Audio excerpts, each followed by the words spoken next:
Imagine helping a stranger, only to find out days later he owns everything around you. Benny's Cafe was once the heart of the neighborhood, but now it was empty. Bills were piling up, and the owner, Daniel, was running out of options. If things didn't change soon, Benny's Cafe would be gone forever. One chilly morning, the little bell above the door chimed. A man walked in. His clothes were torn, his shoes worn out. He looked exhausted, like he hadn't slept in days. Most people ignored him, but not Daniel. He approached with a warm smile. "What can I get you?" he asked. The man hesitated, checking his pockets. "Just a coffee, if I can afford it." Daniel shook his head. "No charge. You look like you could use something warm." The man took a sip of his coffee, watching the cafe. The place was a mess. Tables weren't cleaned, the staff looked overwhelmed, and customers weren't staying long. "Mind if I help?" the man asked. Daniel raised an eyebrow. "Help? You don't have to." But before he could finish, the man grabbed a mop and started cleaning. He fixed chairs, wiped tables, even organized the menu boards. The cafe started looking alive again. The next day, the man came back. And the next, every morning he showed up, working like he was part of the team. He never asked for anything in return. But something strange happened. Customers were coming back. The cafe was cleaner, service was smoother, and people actually started enjoying their time there again. Daniel couldn't believe it. "Who are you?" he finally asked. The man just smiled. "Just someone who believes in second chances." Then, one day, Daniel turned on the news. His heart stopped. There, on the screen, was a picture of the man who had been working in his cafe. But he wasn't just anyone. He was Richard Bennett, the founder of one of the biggest restaurant chains in the country. Richard had built a restaurant empire years ago, but had stepped away from the business world. He had been traveling, living among ordinary people, seeing how businesses really operated. And when he found Benny's Cafe struggling, he decided to step in, undercover. The next morning, Richard walked into the cafe, but this time, not in his worn-out clothes. He was in a sleek suit, carrying a contract. "Daniel," he said, placing the papers on the table, "I want to invest in Benny's Cafe. Let's bring this place back to life, together."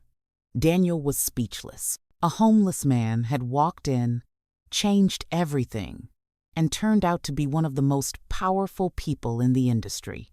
And just like that, Benny's Cafe wasn't struggling anymore. As news of Richard's involvement spread, more and more customers flocked to Benny's Cafe. What was once an empty, dying business was now thriving.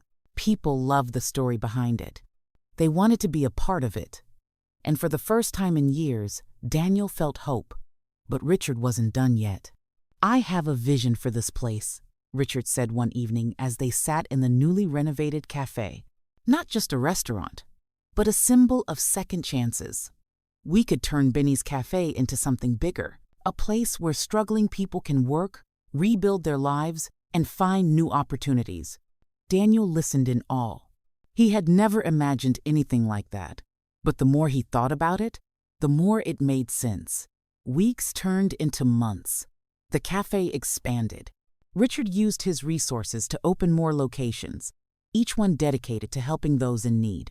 People who had been homeless, unemployed, or overlooked found a place at Benny's Cafe.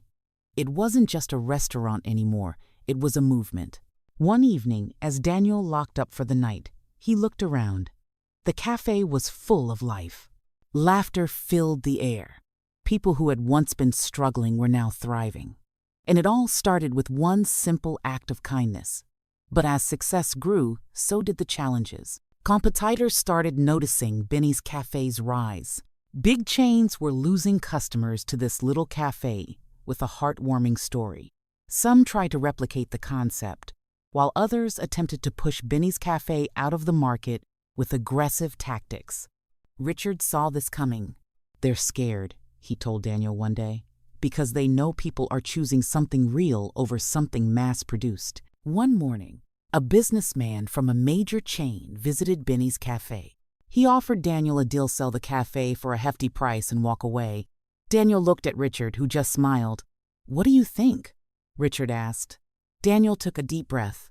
This cafe isn't just about money anymore. It's about people. It's about second chances. The businessman left, frustrated. But the encounter only strengthened their mission.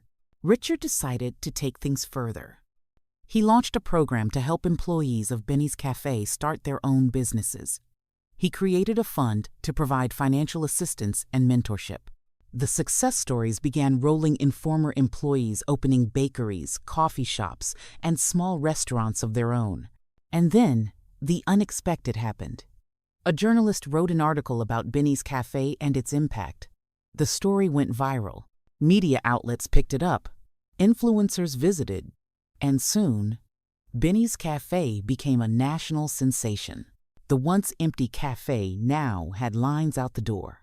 One evening, as Richard and Daniel sat outside watching the sunset, Daniel turned to Richard. "You could have invested in anything. Why this?" Richard smiled. "Because sometimes the smallest places have the biggest hearts."